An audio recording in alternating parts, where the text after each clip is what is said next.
'Review of Harihara Veeramallu' చాలా సంవత్సరాల తర్వాత పవన్ కళ్యాణ్ గారి నుంచి వస్తున్న స్ట్రైట్ సినిమా కావడంతో, సినిమా మీద పెద్ద బజ్ లేకపోయినా గానీ, ప్రీమియర్స్ పడడంతో ఆ జోష్ అయితే గట్టిగానే కనిపించింది.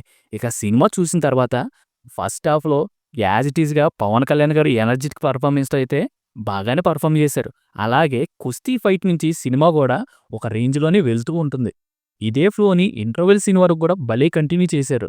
ఇలాగే ఫస్ట్ హాఫ్‌లో కుస్తీ ఫైట్ గానివ్వండి, చార్మినార్ ఫైట్ గానివ్వండి, స్టార్టింగ్‌లో వచ్చే పోటీ సీన్స్ గానివ్వండి, మనకి బాగానే అనిపిస్తాయి. ఇక తేడా ఏంట్రా అంటే, ఫస్ట్ హాఫ్ గంట 28 నిమిషాలైనా గానీ మాక్సిమం బోరయితే కొట్టదు. కానీ సెకండ్ హాఫ్ వచ్చేసరికి మొత్తం తలకిందులు చేసేసింది సినిమా. దానికి దీనికి ఎటువంటి సంబంధం లేకుండా తీసినట్టుగా నాకనిపించింది. ఇక సినిమాలో అతి పెద్ద మైనస్ ఏమన్నా ఉందరా అంటే వీఎఫ్ఎక్స్. ఎంత ఖర్చు పెట్టారు? ఎంత టైం తీసుకున్నారు? ఎందుకు ఇలాంటి ఔట్‌డేటెడ్ వీఎఫ్ఎక్స్ ఇచ్చారనే మాత్రం వాళ్ళకే తెలియాలి. కనీసం కథ మీద పెట్టకపోయినా, క్వాలిటీ మీద పెట్టినా గానీ మంచి మార్కులైనా పడేవి. ఈ సినిమాని అనవసరంగా 'జ్యోతికృష్ణ' గారు తీసుకున్నట్టుగా ఉంది.